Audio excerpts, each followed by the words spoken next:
Hello my dear, कैसे हैं आप सब। आप सबका रूबेस क्लासेस में स्वागत है। आज हम लोग class 10 history chapter number 4 class 10th है। तो चैप्टर का नाम जो है वो है भारत में राष्ट्रवाद। यानी हिस्ट्री जहाँ से शुरू हुई है हर जगह में कहीं ना कहीं हर देश में एक राष्ट्रवाद वाली बात आती है। यहाँ पर भी राष्ट्रवाद वाली बात आई है, लेकिन राष्ट्रवाद के बारे में पहले भी मैंने आपको इस क्लास में बता चुका हूँ, ठीक है। तो मैं बार बार राष्ट्रवाद के बारे में नहीं बताऊंगा, लेकिन एक बार फिर से मैं ये बात बता रहा हूँ कि राष्ट्रवाद आप पिछले वीडियो में देख सकते हैं कि उसमें लिखा होगा, ठीक है। और दूसरी बात ये है कि राष्ट्रवाद क्या है, सिंपल बात में है, जो अपने ही देश से प्यार करे और अपने ही देश के बारे में सोचे, अपने ही देश के बारे में पूरी मेहनत लगाए, विकास के बारे में सोचे, उसकी सांस्कृतिक सामाजिक किसी तरह का भेदभाव ना हो, हर वो चीज़ एकता हो, वो क्या कहलाता है, राष्ट्रवाद तो ही है। तो चलिए हम लोग क्लास 10 हिस्ट्री चैप्टर नंबर 4 से सबसे पहला प्रश्न उठाया क्या कि अपने भारत के बारे में आया, तो थोड़ा समझना पड़ेगा। ये जो खिलाफत वाले आंदोलन जो है असल में हमारे भारत से जुड़ी हुई नहीं है, लेकिन हमारे भारत के जो मुसलमान थे उनके दिल में ये बात के लिए गुस्सा आ गया था। यहाँ गुस्से वाली बात थी, इसीलिए खिलाफत आंदोलन हुआ था। असल में हुआ था क्या, खिलाफत आंदोलन होने का कोई और रीजन नहीं था।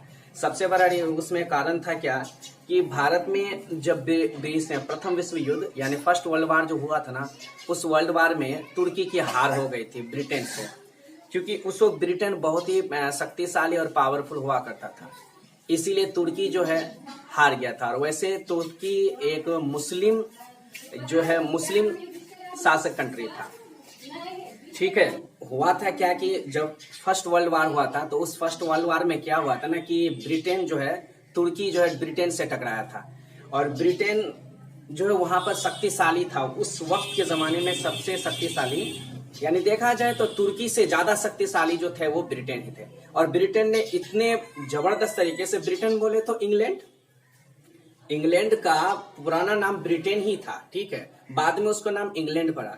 तो ब्रिटेन तुर्की को हरा दिया था। तो तुर्की के जो खलीफा थे जिसको सुल्तान कहा जाता है, उस सुल्तान का पद छीन लिया था, उसके राजशाही छीन लिया, उनका स्वतंत्रता छीन लिया, वो सारी चीजें उनके पास छीन लिया, यानी वो अपने ही देश में रह के वो वंचित हो गया। प्रश्न को आपको बोर्ड में डिटेल से बताते हैं।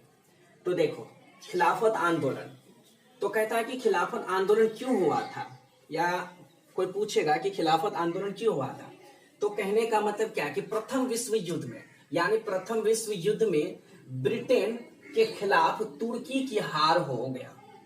सबसे बड़ी बात है कि इंग्लैंड के खिलाफ वो उतरा था, इंग्लैंड का पुराना नाम ब्रिटेन था। तो क्या हुआ था कि उस वक्त जो तुर्की का जो साम्राज्य था ना, उसको ऑटोमन्स के नाम से जाना जाता है। ऑटोमन यानी उसके साम्राज्य को जो नाम जो था ना, उसको ऑटोमन साम्राज्य कहा जाता था, ठीक है, उसको ऑटोमन साम्राज्य के नाम से जाना गया था, ठीक है। फिर क्या हुआ कि ऑटोमन साम्राज्य को बेनकाब कर दिया, कौन, ब्रिटेन यानी इंग्लैंड।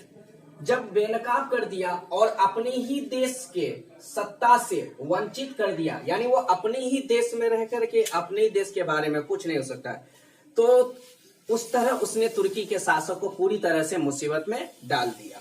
फिर क्या कहता है, ऑटोमन साम्राज्य का शासक, यानी ऑटोमन साम्राज्य का शासक तुर्की का सुल्तान इस्लामिक संसार का खलीफा हुआ करता था। सोचो यार, पूरे वर्ल्ड का, एक जगह का नहीं, तुर्की का खलीफा, यानी कि वो पूरे संसार का यानी पूरे वर्ल्ड का जो है, पूरे इस्लामिक वर्ल्ड का वो क्या हुआ करते थे, सुल्तान हुआ करते थे, जिसको हम लोग खलीफा बोलते हैं। खलीफा को मतलब सुल्तान ही कहा जाता है।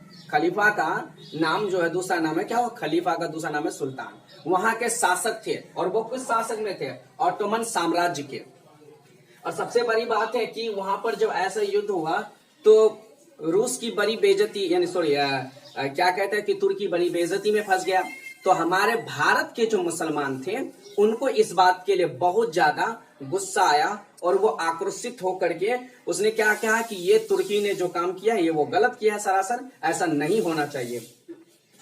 तब क्या किया, अंततः भारत के मुसलमान तुर्की के साथ किए जाने वाले अपमान यानी अपमान या दुर्व्यवहार बोलो उसको, ठीक है, खिलाफत आंदोलन की शुरुआत किया। यानी देखो कहने का मतलब क्या है कि हमारे भारत के मुसलमान तो वहां जाके लड़ नहीं सकते थे ना, वहां लड़ सकते थे, नहीं लड़ सकते थे ना, तो क्या करते थे, बैठे उसका जो है विरोध करने लगा, संगठन करने लगा। अब जाहिर है किसी देश का अगर विरोध होगा तो वो देश तो तकलीफ में होगा ना, और वो देश का बुराई होगा तो जाहिर है उस देश का जो है नाम खराब होगा, और जब देश का नाम खराब होगा तो समझ लो कि उस देश के सारी चीजें जो है, जितनी भी वस्तु प्रणाली चीजें होती है, लेन देन वाली चीज होती है, वो क्या करेंगे, सारे जो है जो देश जो है उनसे लेन देन कारोबार में कम हो जाएगा। इससे क्या होता है, देश बदनाम हो जाता है। तो तुर्की के साथ जो ऐसा हुआ था, इसीलिए भारतीय मुसलमान बहुत खिलाफ हुए, और इस खिलाफत आंदोलन में हिंदू मुस्लिम सब मिलकर साथ दिए, और इसमें सब जो सहारा दिए वो महात्मा गांधी भी थे। और इस युद्ध का जो सबसे बड़ा जो निर्णायक थे, नायक जिसको कहो, और जो निर्णय लेने वाले थे वो थे, एक का नाम था मोहम्मद अली और दूसरा का नाम था शौकत अली। मोहम्मद अली और शौकत अली ये दोनों भाई थे।